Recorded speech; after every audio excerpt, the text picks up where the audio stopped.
Om Sai Ram. This is Sai Satcharitra, chapter 28. This chapter covers the following sparrows drawn to Shirdi: Lala Lakhamichand, the lady from Burhanpore, and Megha.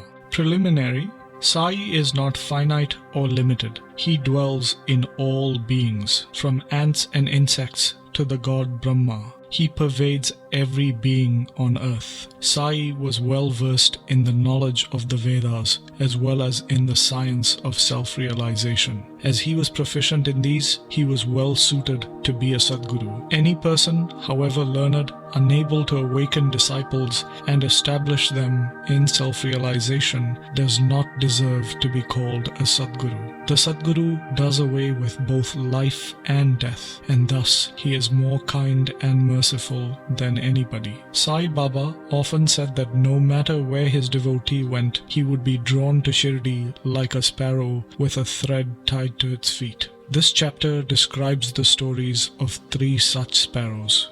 Lala Lakhamichand. This gentleman first worked in the railways and afterwards in the Sri Venkateshwara Press in Bombay, and thereafter in the firm of Messrs. Raleigh Brothers. As a clerk, he received Baba's darshan in 1910. A month or two before Christmas, he had a dream in which an old man with a beard was standing surrounded by his devotees. A few days later, he went to the house of his friend, Mr. Dattatreya Manjunath Bijur, to hear kirtans by Dasganu. It was Dasganu's practice to keep Baba's picture in front of him, facing the audience while he sang kirtans, or songs in praise of the Lord. Lakhamichand was surprised to see that the old man he saw in his dream was the man in the picture. Thus, he came to the conclusion that the old man he saw in his dream was Sai Baba himself. The sight of this picture, Dasganu's kirtan, and the life of the Saint Tukaram on which Dasganu discoursed all made a deep impression on his mind, and he longed to go to Shirdi. It is always the experience of devotees that God always helps them in their search for a Sadguru and other spiritual endeavors. That very night at 8 p.m., a friend named Shankar Rao knocked on Lakhmichand's door and asked him whether he would accompany him to Shirdi. His joy knew no bounds, and he at once decided to go to Shirdi. He borrowed some money from his cousin and after making due preparations left for Shirdi. On the train, he and his friend Shankar Rao sang some bhajans, that is, religious songs, and inquired about Sai Baba with a few fellow passengers who were returning to their homes near Shirdi. They all said that Sai Baba was a great saint who had been living in Shirdi for many years. When they reached Kopargaon, he wanted to buy good guavas to offer to Baba, but he was so distracted by the scenery and sights that he forgot to purchase them. When they were nearing Shirdi, he was reminded of the guavas. Just then, he saw an old woman with a basket of guavas on her head running after the tanga, a small horse-drawn cart in which he was traveling. The tanga was stopped and he gladly purchased a few select fruits, and then the woman said, "Take the rest and offer them on my behalf to Baba." The fact that he had intended to purchase guavas but that he had forgotten to do so, the old woman running after the tanga and her devotion to Baba surprised both men. However, Lakhamichand reasoned that the old woman might be some relative of Sai Baba's. Then they drove on and reached Shirdi. With puja materials in hand, they went to the masjid and worshipped Baba with due formality. Lakhamichand was greatly moved and was extremely happy to see Baba. He was enwrapped with Baba's feet, as a bee is with a sweet-smelling lotus. Then Baba spoke as follows: "Cunning fellow, he sings bhajans on the way and inquires from others. Why ask others? Shouldn't we see everything with our own eyes? What is the necessity to ask others? Just ask yourself whether your dream was true or not. What was the necessity of darshan when a loan had to be taken to receive it? Is the heart's desire now satisfied?" Hearing these words, Lakhamichand was wonderstruck at Baba's omniscience. He was at a loss to know how Baba came to know about all the things that had happened on his way to Shirdi. The main thing to note in this respect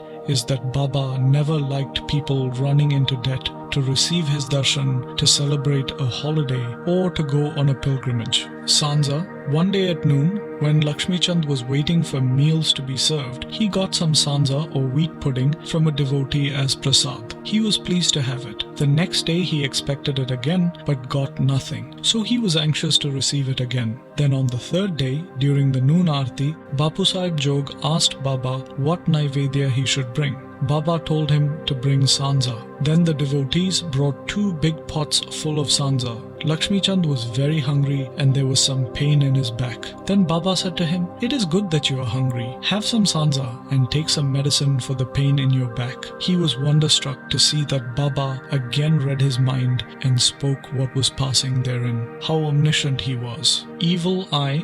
On one occasion, Lakhamichand witnessed the procession to the Chavdi. Baba was suffering from a severe cough. Lakhamichand felt that Baba's ailment might be due to somebody's evil eye. The next morning, when Lakhamichand went to the masjid, Baba said to Shama, "I suffered last night from a cough. Is it due to an evil eye? I think that somebody's evil eye has worked on me and thus I am suffering." In this case again, Baba figured out what was passing in Lakhmichand's mind. On seeing this proof of Baba's omniscience and kindness to his bhaktas, he fell prostrate at Baba's feet and said, "I am greatly pleased with your darshan. Always be kind and merciful to me and protect me always. There is no other God for me in this world except you. Let my mind always be wrapped in your bhajan and feet. Let your grace protect me from the miseries of the world and let me always chant your name and be happy." After receiving Baba's udi and blessings, he returned home with his friend, pleased and content, and singing Baba's glory on the way. He remained a staunch devotee of Baba afterwards and always sent garlands of flowers, camphor and dakshina with any acquaintance bound for Shirdi. The lady from Burhanpore. Now let us turn to another sparrow, Baba's word referring to a devotee. A lady in Burhanpore dreamt of Sai Baba coming to her door and begging for khichdi, that is, cooked rice with dal and salt. On awakening, she found nobody at her door. However, she was pleased with the vision and told her husband about it. He was employed in the postal department, and when he was transferred to Akola, both husband and wife, who were devout, decided to go to Shirdi. On a suitable day, they left for Shirdi, and after visiting the Gomati Tirth on the way, reached Shirdi and stayed there for 2 months. Every day they went to the masjid, performed Baba's worship and passed their time happily. The couple came to Shirdi to offer khichdi as Naivedya, but for the first 14 days, for some reason or the other, it could not be offered. The lady did not like this delay.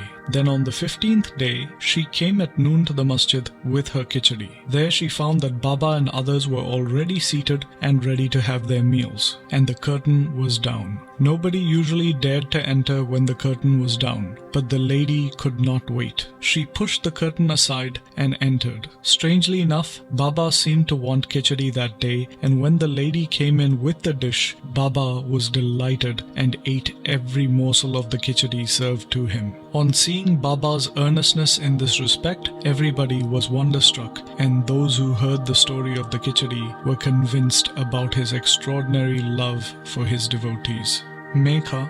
Now let us go to the third and biggest of the sparrows. Megha was a simple and illiterate Brahmin cook who worked for a man named Rao Bahadur XXVIII. He was a devotee of Shiva and always chanted the 5-syllabled mantra Om Namah Shivaya. He did not know the Sandhya or its chief mantra, the Gayatri. Rao Bahadur Sathe was interested in helping him and taught him the Sandhya and the Gayatri. Sathe told him that Sai Baba was the embodied form of the Lord Shiva and convinced him to visit Shirdi. At the railway station, he learnt that Sai Baba was a Muslim and his simple and orthodox mind was very perturbed at the prospect of bowing to a Muslim. So he pleaded with his boss not to send him to Shirdi. His boss, however, insisted on his going there and gave him a letter of introduction to his, that is, Sathe's father-in-law, Ganesh Damodar, alias Dada Kelkar. When he reached Shirdi and went to the masjid, Baba was very indignant and would not allow him to enter.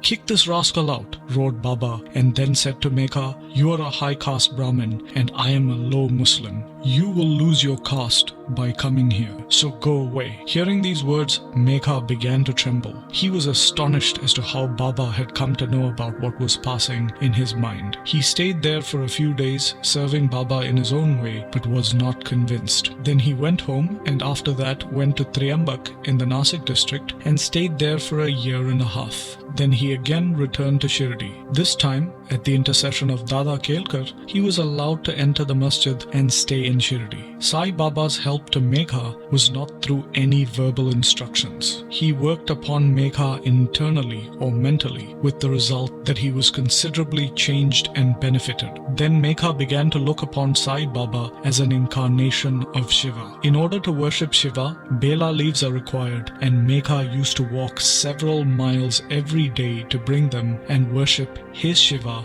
that is Baba. Megha's practice was to worship all the gods in the village and then come to the masjid. And after bowing before Baba, he worshipped Baba, and after shampooing his legs, drank the water used to rinse Baba's feet. Once it so happened that he came to the masjid without worshipping the god Khandoba, as the door of the temple was closed. Baba did not accept his worship and sent him back, saying, "The door is now open." Megha went, found the door open, worshipped the deity, and then returned to Baba as usual. A bath in the Ganges. On a Makar Sankranti day, Megha wanted to besmear Baba's body with sandal paste and bathe him with water from the Ganges. Baba was first unwilling to undergo this ritual, but upon Megha's repeated requests, he consented. Megha had to traverse a distance of 24 miles to bring the sacred water from the Gomati river. He brought the water, made all preparations for the bath at noon, and asked Baba to get ready for the bath. Then Baba again asked him to be freed from this bath, saying that as a fakir, he had nothing to gain from Ganges water. But Megha did not listen. He knew that Shiva would be pleased with a bath in the Ganges water,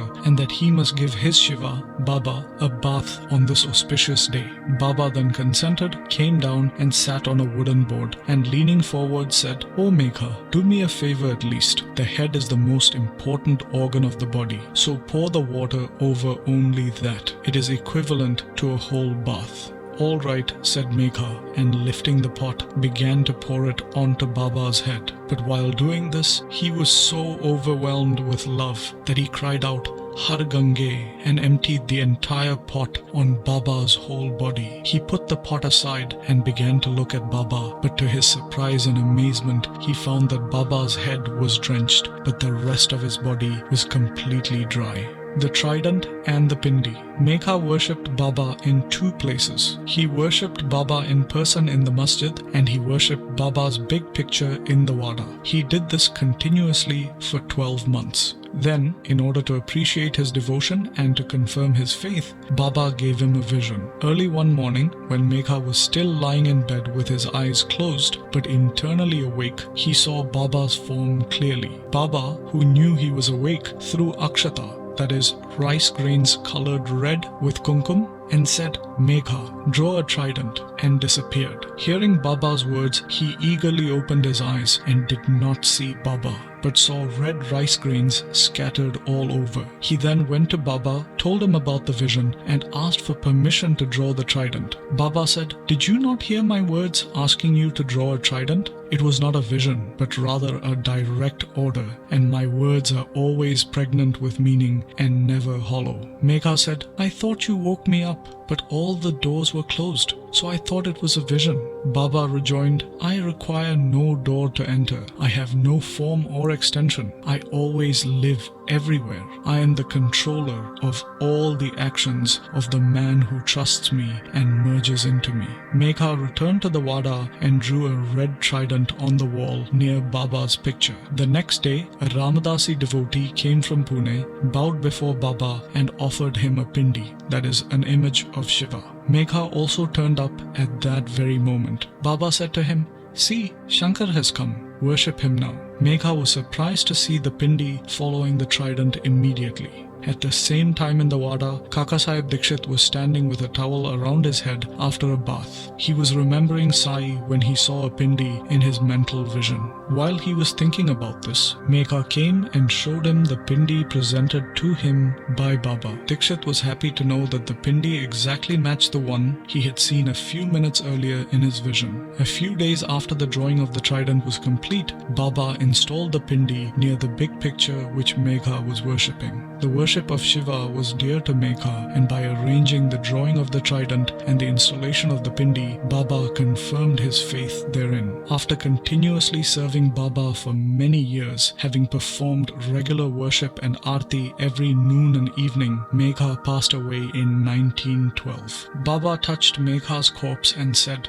"This was a true devotee of mine." Baba also ordered that the usual funeral dinner should be served to the Brahmins and that this dinner would be provided at Baba's own expense. This order was carried out by Kaka Sahib Dikshit. Bow to Sri Sai, peace be to all. And this brings us to the end of Sai Satcharitra, chapter 28.